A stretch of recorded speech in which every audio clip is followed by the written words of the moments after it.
Rowland stirred even more controversy when she stood up to read a parody of The Night Before Christmas, in which she seemed to blame the media for her husband's problems. Their thirst and their hunger for the day's biggest story has earned them black coal for their ill-gotten glory. 2 days later, the governor apologized once more following a report that he had invested in a profitable land deal in Naugatuck with a state contractor, a company that did work on his cottage. There's no excuses. You know, I think we tell our children there's no excuses for lying, and there's no excuses for me either. The state legislature began feeling pressure to act, but agreed to wait until after the holidays and after members had a chance to confront the governor. That started at the mansion last weekend and moved to the Capitol yesterday when a new report raised questions about the governor selling his Washington condo for much more than market value, selling it to an associate of one of the governor's wealthy friends, a friend who has done millions of dollars in business with the state. Now, late last night, Governor Rowland was subpoenaed. Federal investigators want all documents relating to improvements at Rowland's Litchfield cottage, personal investments, tax returns, and all gifts. Today, in advance of the speech you're about to see, we learned that the governor is losing support, even from his own party. 3 House Republicans sat down with him today, told him he ought to resign. On the Democratic side, Senate President Kevin Sullivan also said Mr. Rowland should step down. Let's go to the governor now live and hear what he has to say. Governor. Good evening. Thank you for taking this time to hear from me tonight. These have been the most difficult times of my life. Over the course of the last month, I've lived my own personal nightmare. Unfortunately, a nightmare that has been affected by more than just me and my family. It's affected my friends. It's affected my fellow public servants. And it's affected you and your family. When we make mistakes in life, we tend to think of those mistakes in very personal terms.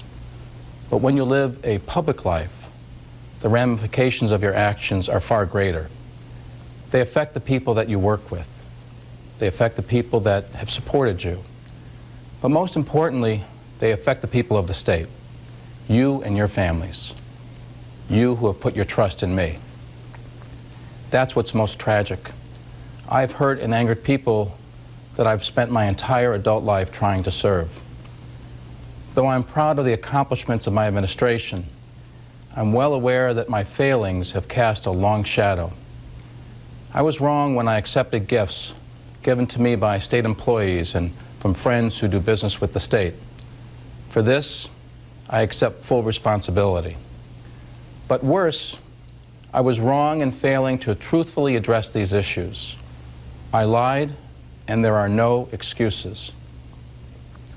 My mistakes are my own, and I offer my sincerest apologies to the people of Connecticut, to my own family, to the people that I work with, and to our legislators and other public officials whom I share a very important public duty with. These lessons are very profound. I fully recognize that my problems are not caused by the media or by my political opponents. They are a result of my own doing. They are self-inflicted, and unfortunately, I have compounded them. I'm also facing the hard reality that my actions strayed from my own values and my own beliefs and my approach to 20 years in public service. To sort through this aspect of my problems has been particularly painful. And to see the relationships in my life, both the personal relationships and the professional relationships, to be under such strain hurts me greatly.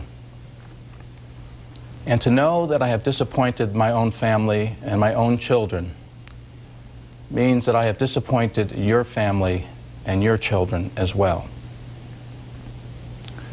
One of the first lessons you teach your children as parents is to never tell a lie. In all of this, nothing weighs heavier on my heart than my failure to speak truthfully about these issues. I should know better, and I do know better. But I want you all to know that I have never, not once, provided any favors or taken any actions in exchange for the gifts that I have received. Still, as I face my problems, I ask no one to defend my actions. I ask no one for sympathy. What I do ask for is the chance to allow a fair and full federal investigation to progress and to reach a conclusion. I also ask for the opportunity to continue to work hard at my job and on the critical issues facing our state. I can only appeal to your sense of fairness and process as I pledge to continue my full cooperation with this investigation and the full cooperation of our administration. My responsibilities as your governor have continued and will continue. Regardless of the news of the moment, I have a strong sense of duty to complete the vision that I promised when I ran for this office. As you might imagine, I've had many sleepless nights over the past few weeks. I've wrestled with John Rowland, the governor, and the mess I've created. But I've also wrestled with John Rowland, the person. Is there some good to come from all of this? Will I be a better person? Am I being tested? I believe the answer is yes.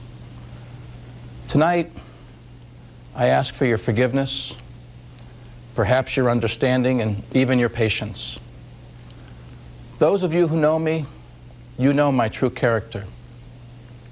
Tonight, I humbly ask for a renewed opportunity to earn back your trust, to redeem myself in your eyes, and to continue to lead this state. As we begin this new year with reflection and humility, I look for progress, not perfection, and I do it one day at a time. I first ran for governor more than 10 years ago because I had a specific vision for the future of this state. A vision that includes vibrant cities, a great education system second to none, public colleges and universities that are the best in the nation, and a state that is safe. Together we have made great progress, but there's more work to do. This is the work that I want to carry forward. I love this state very much, and I've dedicated most of my adult life to serving the public. For as long as I carry the responsibilities of this office, I intend to meet them each and every day that I serve. And as long as you have expectations of me, I will give my best to you in return. Thank you very much for listening, and have a good night. Connecticut Governor John Rowland speaking live from his office at the state capitol, calling the last month a personal nightmare, asking the Connecticut people for their patience and their forgiveness. The governor admitting he was wrong to accept gifts from state employees and contractors, but vowed to stay on the job. Channel 3 Eyewitness News reporter Kim Fettig is live with the mobile newsroom at the state capitol with Democrat reaction from the Speaker of the House, Maura Lyons. Kim? Denise, we have just listened to the governor's speech live here with the Speaker of the House, Maura Lyons. Madam Speaker, any surprises here in this speech? More apologies? I believe the governor was very contrite, as you know, was very somber in his response, and was sincere in his response to appeal to what I think is the best quality of our public, which is their ability to forgive.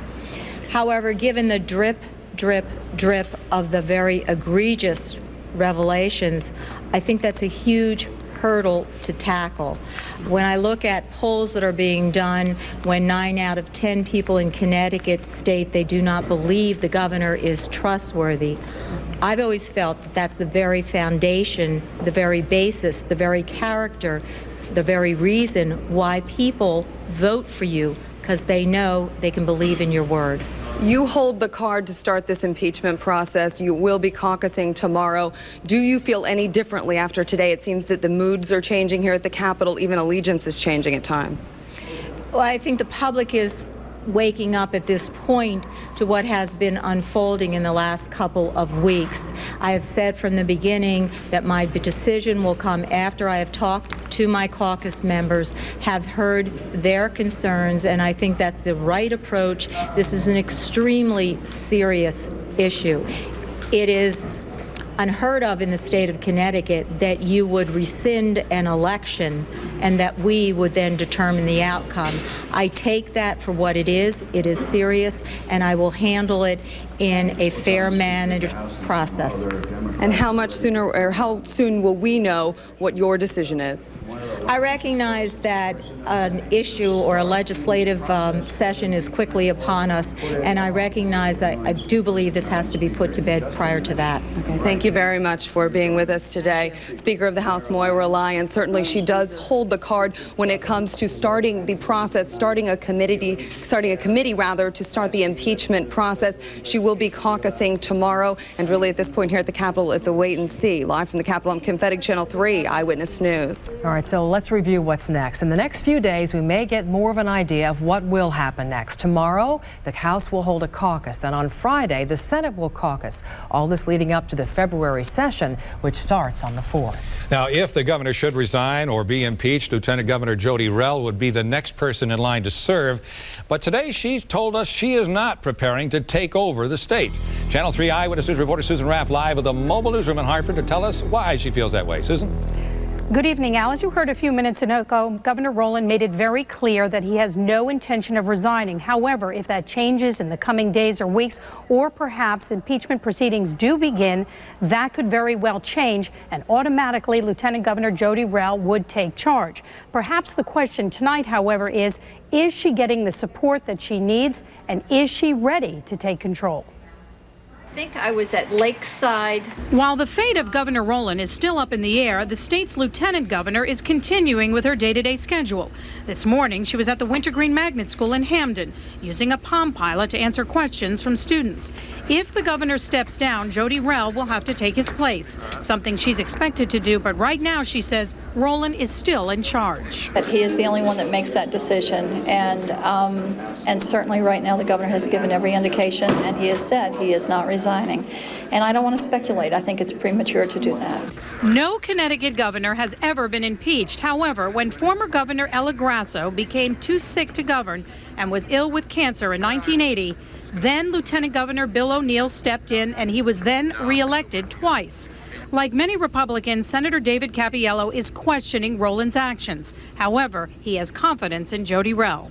And I have the utmost respect for Lieutenant Governor Jody Rell.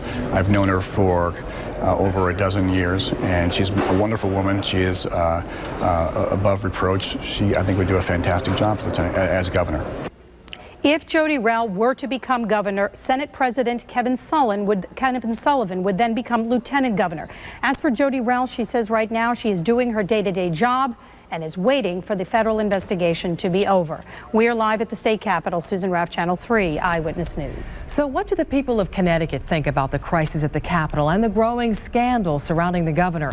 Channel 3 Eyewitness News reporter Kevin Hogan continues our live team coverage tonight. He's live with the mobile newsroom in New London with voters' reaction tonight. Kevin? Well, Denise, many people we found are not saying nice things. They are angry. They're disturbed by this growing controversy, and they want it to end. Because he accept favor from contractor, I think he should be resigned. You got to know when to hold them and when to fold them. So this time he folded up. No problem. And he says he's not going to resign. That's all he's been saying. He's not going to resign, but he probably should. He hasn't done anything for the state.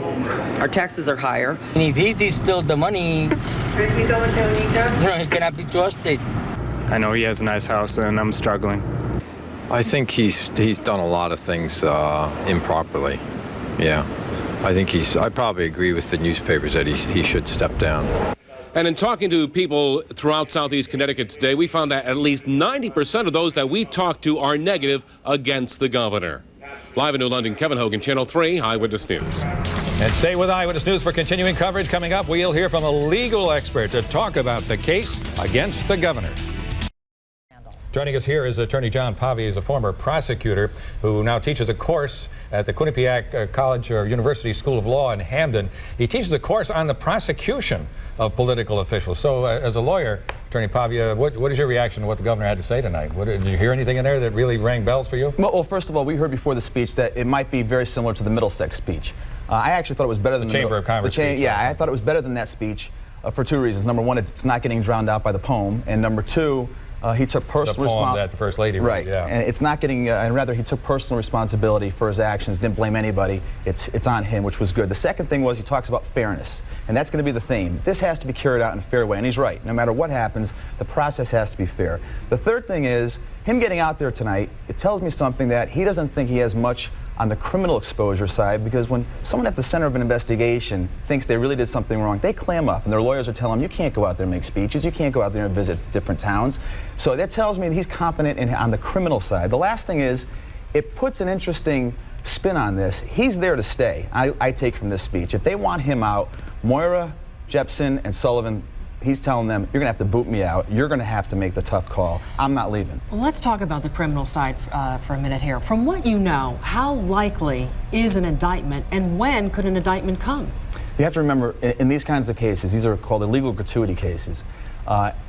These are very tough cases to make out. I mean, illegal gratuity. These are ones that, look at the Torricelli case, look at the Mike Espy case, Secretary of Agriculture. Unless you can show, and this cannot be understated, unless you can show that the thing of value given resulted in the governor then doing some official act, you don't have a crime. And unless you make that out, you're not going to get an indictment. And so the question here is, does the legislature move forward without an indictment? If they did, it'd be unprecedented. And boy, they're taking a big risk if they do that. Well, the governor said in his speech, and I have a text of it here, that he says not once did he ever provide any favors or take any actions in exchange for gifts that he has been given. And so there's a declaration. On the other hand, he also admits that he was wrong when he accepted gifts given to him by state employees and from friends who do business with the state, and he accepts full responsibility for that. That's admitting to an ethical violation, perhaps? Yeah, but Al, look at what he's trying to establish. Number one, a fair process. Number two, not a federal crime. Number three, maybe an ethical violation, but that's never been the quantum that you need to have an impeachment. So now the question is, okay, so they move forward, they impeach, they maybe even convict. And then what happens? In May, June, we get a statement from the U.S. Attorney's Office. By the way, we're not indicting the governor. Look at Mike Torricelli, the senator, right? They didn't go forward with him. Mary Jo White didn't think she could make out that case. How ridiculous will the legislature look if they don't get that indictment? Certainly interesting times here in Connecticut. Attorney John Pavia, thank you so much for your insight. I'm sure we'll be calling on you again. Thank you. Well, Moira Lyons referenced that new poll results that show more and more people not backing the governor. 56%, according to the Quinnipiac University poll, says the governor should resign. 82% now believe the governor has misled the public. 42% believe he should be impeached. Only 13% say they trust the governor. And keep it here on Channel 3 Eyewitness News for the latest on the Capitol crisis. We will bring you any new developments just as soon as we get them. All right, we'll take a look at some other news in Connecticut right now. An investigation underway in Torrington as police try to find out how one young man died. The victim, 25-year-old Christopher Clem, was found half-dressed in a neighbor's yard, dead on the front lawn. State police helped Torrington police gather evidence after a man who lived on Meadow Street was found in the neighbor's yard shortly after 6 a.m. Now, police say there was evidence of scrapes and cuts on the man's arms and torso, but they could not determine a clear cause of death at the scene. There's an autopsy scheduled for tomorrow. Investigators are looking for the cause of an explosion and fire just after midnight at the Pratt & Whitney Aircraft Complex in East Hartford. The company says a compressor exploded, but it's not clear just why. 3 workers were hurt, but 2 were treated and released, and the 3rd declined treatment. A Connecticut town is hiring a company to avoid construction problems on a new school. When building starts on the new Hamden Middle School this spring, the company will provide a labor relations coordinator. That person will oversee the budget and the day-to-day construction of the $50 million middle school. Accurate, dependable, now early warning weather with your live Early Warning 3 Futurecast. Here's Chief Meteorologist Bruce DePriest. Well, good evening, everybody. It's cold outside, the coldest day of the winter so far, but we're not dealing with any snow like we did just 24 hours ago. Let's check out some temperatures around the state for you. We'll go to the maps, and it's 19 at Windsor Locks, the same in Willimantic, 18 in Waterbury, 22 in New Haven, and that's really the warmest reading we can find in the state. And on the big picture, cold air from New England all the way out to the Midwest, but it's modifying a little bit in Detroit and Cleveland, where it's 20. However, our air is not coming from that direction.